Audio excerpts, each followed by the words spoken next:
do nosso quadro Mente em Foco. Vamos cuidar da nossa saúde agora com a psicopedagoga Thelma Domingues. Roda a vinheta. Mente em Foco. Oferecimento Clínica da Ponte. Psicóloga e neuropsicologia para todas as idades.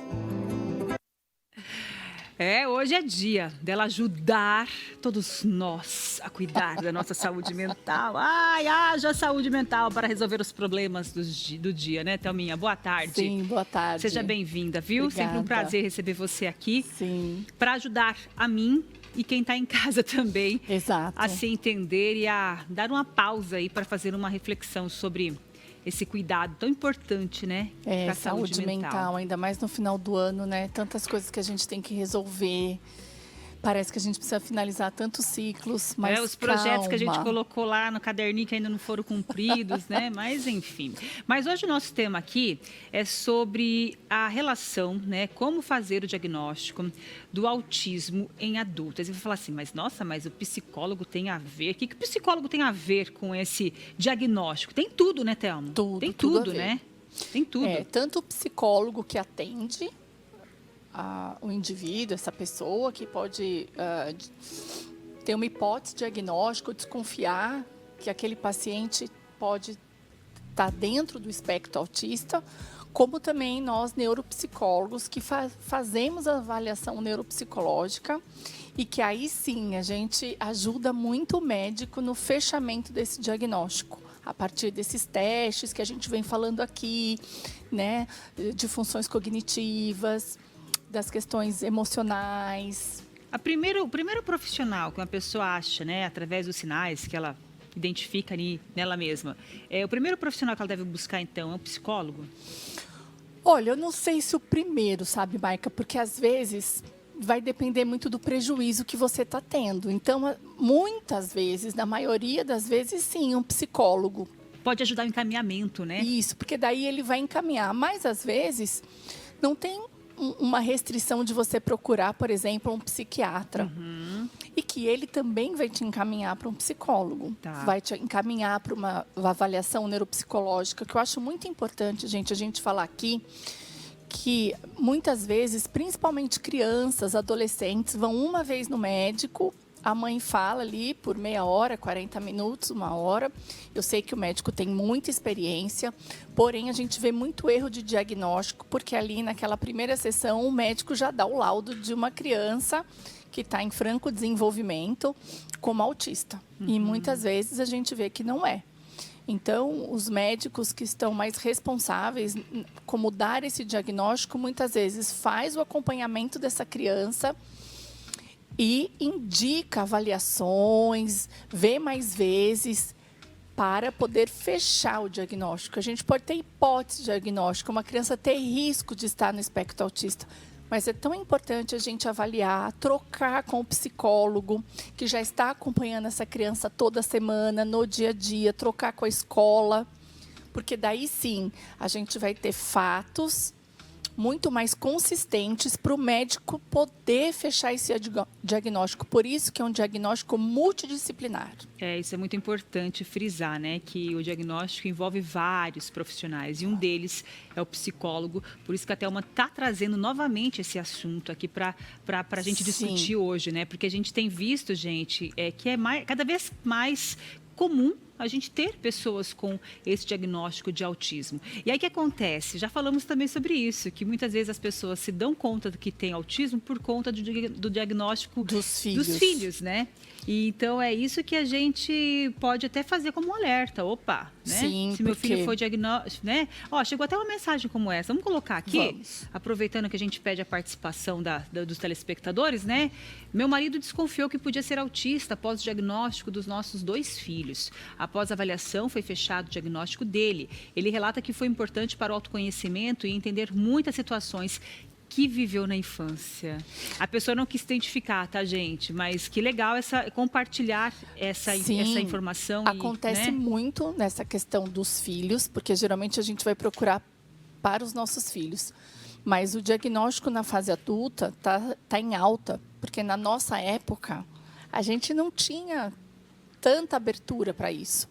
E hoje, acho que com conhecimento, com a internet, também com essa questão de uma diminuição do preconceito, não que não exista, mas... Existe. Mas né? com uma abertura, as pessoas... Se fala mais. Muito mais, tem muito mais informação. A gente está fazendo esse papel aqui de informar, então assim, a gente vai falar de algumas características do autismo e que a pessoa, muitas vezes, não é que ela não quer tratamento, é que ela não se reconhece como autista, ela não passa na cabeça dela que ela poderia estar dentro de um espectro. Uhum. Muitas dessas pessoas querem sim fazer parte, querem estar incluídas, querem ter um melhor relacionamento social, querem poder se relacionar até amorosamente. Então, a gente trabalha dentro da clínica muito, mesmo tendo esse autoconhecimento, seria muito interessante esse pai, que agora é diagnosticado com autismo, fazer terapia. E é uma terapia um pouco diferente, porque a gente vai incentivar, estimular, desenvolver as habilidades, principalmente sociais, que esse adulto tem um déficit, Que é tem o uma que mais dificuldade. prejudica, né? Que é o que mais prejudica, principalmente na fase adulta. É o relacionamento com outras pessoas, né? É se comunicar. Se comunicar. Tem uma pergunta, olha, nossa, a gente está adivinhando aqui, né? Mas tem uma pergunta sobre isso. Vamos colocar aqui, ó. É a Mariana que mandou. O que fazer se um adulto autista tem dificuldades em interações sociais, mas não quer buscar ajuda? Então, ó, Mariana, todo autista tem dificuldades em interações sociais. Isso é uma situação que não tem como um autista não ter uma dificuldade de relações. O que acontece de não buscar ajuda, muitas vezes, pode ter um certo receio, uma insegurança, achar que não vai, né, achar que não vai melhorar. O que a gente pode fazer é informar, mostrar, tentar que essa pessoa vá algumas vezes, entender. Para, às vezes, a pessoa falar, nossa, fez diferença para mim. A gente também está propondo muitos grupos, né?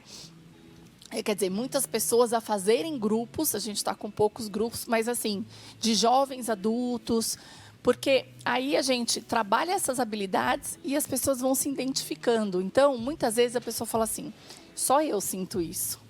Né? Como uma mãe de primeira viagem, por exemplo. Ai, eu sou culpada, eu errei com meu filho. Aí, quando você começa a conversar com outras mães, você fala, ai, alivia, que bom. Né? Então, tem várias pessoas que também estão nesse espectro, que também estão passando por essas dificuldades. Às vezes, não só autistas a gente atende, mas que têm uma dificuldade de se socializar. E aí tem tanto ganho na qualidade de vida. Ai, gente, com certeza. Por isso que profissionais, né? A gente está sempre trazendo a Thelma, que toda quinta-feira ela vem aqui para falar sobre saúde mental como forma de incentivar. No caso aqui da Mariana, é importante que ela seja, assim, insistente. Como que ela... Porque a pessoa não quer. Ela tem que ser maleável e tentando trazer essa pessoa para o profissional. Como que faz? Como que ajuda Olha, ela? Eu acho que assim... incentivar sempre, não pressionar muito, porque senão fica até um pouco também, né, aversivo. repele. Mas talvez até a palavra autista às vezes pode ser forte para algumas pessoas. Então, assim, não às vezes usar essa nomenclatura, mas dizer, olha, seria legal. Mas você poderia entrar em contato com um psicólogo, né? Por exemplo, poderia entrar em contato com a nossa clínica. E aí sim, o profissional pode dar direções, pode orientar, até fazer sessões com a família e para a gente ir chegando nessa pessoa. Olha que interessante, né? A gente quer, às vezes, tratar somente a pessoa, né? Tratar, auxiliar, mas, de repente, nós mesmos, né? Podemos, através desse conhecimento que você vai ter perante a terapia, a ajudar. Então, se você está sofrendo isso, Mari, começa você a fazer a terapia. E aí você vai sabendo como lidar, como trazer essa pessoa. Ou até algumas orientações. Orientações, né? Ajudar você a abrir a mente dessa pessoa. Ó, a gente sempre indica a Thelma, né, que tem uma clínica com vários profissionais para auxiliar você, para entender os seus questionamentos, essa questão do autismo e outras dificuldades também. A clínica é essa, esse aqui é o Instagram da clínica, Sou da Ponte, tá? Vários profissionais ali, vários temas que você pode entender um pouco mais, que são tratados aí no Instagram, tem podcast, a Thelma está sempre se comunicando com quem acompanha ela nas redes. E aí tem o Instagram particular da Thelminha aqui, ó. Taté Domingues, underline, tá? TH Domingues, underline. E ali, ó, 5 motivos para fazer terapia. Já começa por ali, refletir sobre esse post ali, que você vai entender a necessidade de ter profissionais qualificados, né? Que ajudam a gente a cuidar da nossa saúde Procure os mental. principais sintomas do autismo, né? Comportamentos restritivos, dificuldade de relacionamento, de interação social. A clínica atende adultos e crianças, Atende né? adultos Vamos e frisar crianças. isso, tá, gente? Adultos e crianças podem ser beneficiados aí, Sim. serem beneficiados com o atendimento da clínica. É isso aí. Obrigada, tá? Obrigada, Uma mais ótima uma tarde para semana você. pra Estamos aí nós. quase encerrando mais uma semana, né? É isso aí. Obrigada, tá? Obrigada a você. Beijão.